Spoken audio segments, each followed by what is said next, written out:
kandidátov, ktoré tvrdia, že ste ich sfalšovali. Bo ste sa toho nemôžete vypovedať, ale mali ste priestor to vysvetliť. Pán Martičko povedal, že to je na súdko nejakého regionálneho koordinátora, ale vy ste si to mali vyriešiť hlavne správne, alebo teda v tom našom zoskupení.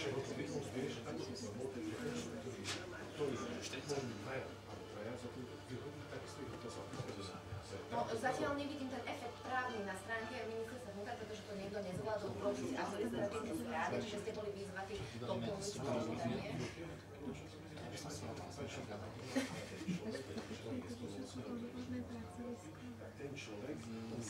Však jasne, toto je administratívny problém, to sa raz dva vyrieši na zvolenie, takže ja čakám na ďalší výsledok, ale nerozumiem, že aký ďalší, čo ďalšie chcete k tomu prípadu povedať? Že je to konšpirácia? To.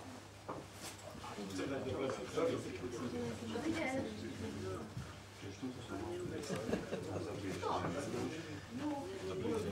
Dobrý deň.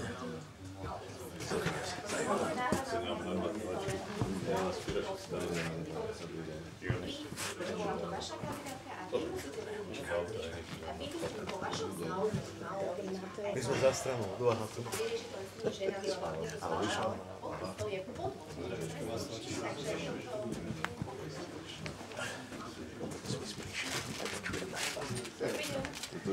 Dáte si niekto kávu ešte? Kávu si neposíte. A chcete teda vyriešiť tú nahrávku, ale a potom to doriešime. A v každom prípade... Počuj, aj ty nás tu môžeš ešte dosť, čo si ťa páči. Štôročného partygáda má to má. Dajte, ja vám peniaze. Čiže niekto tam tých 5 autonómia pri rozhodovaní, niekto tam tých 5 tak posunul. Dobre, môžeme to takto nahrať, ale to sú samozrejme, asi chápete, že to nie je na celú reportáž, čiže tá téma sa bude musieť akože posunúť asi trošičku ďalej. Dobre, potom pán Martičko, ako, ja neviem, nemôžeme dať priestor vyjadriť sa každému človeku za tú stranu. No dobre, čiže jej... na moju hlavu to padá.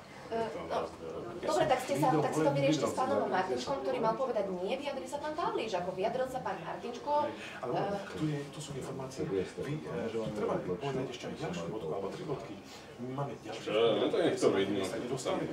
No ale to naozaj nie je môj problém. Ale to by ste tam mali kvôli objektivite povedať. Ale ja neviem, prečo by som to mala hovoriť, ten problém nespočíva, ale ako problém spočíva v tom... Som sa neviazal. Nie som neviazal, tá problém, ja riešim separátny problém, do redakcie sa nám ozvalo 5 žien, neviem, prečo by som mala riešiť vašu kandidátku, to by som bola zaujatá, kebyže to riešim do dôsledkov, ja riešim správu... Dobrý deň. Dobrý deň.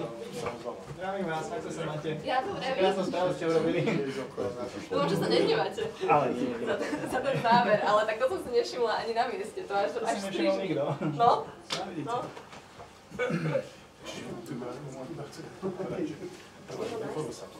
Dobrý deň. Vôbec nič také v tej reportáži nepadlo a absolútne vylučujem. A pokiaľ máte voličov, ktorí to takto vnímajú, tak to už naozaj nie je moja starosť. Ja som v reportáži nenaznačila ani slovo, že to vie koľko. Nič také tam nie je. Riešila som 5 žien. A to keby dokonca ani nenapadlo, že... Však by sa hádam ozvali, že nie, nikto sa ani neozval a vôbec takéto obvinenie nepadlo. A ešte tu zaujímavá vec,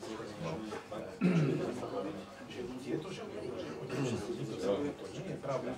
Keď sme sa o tom dozvedeli, pán Martičko telefonoval, napísal e-mail a že by ste zavolajú na sebe.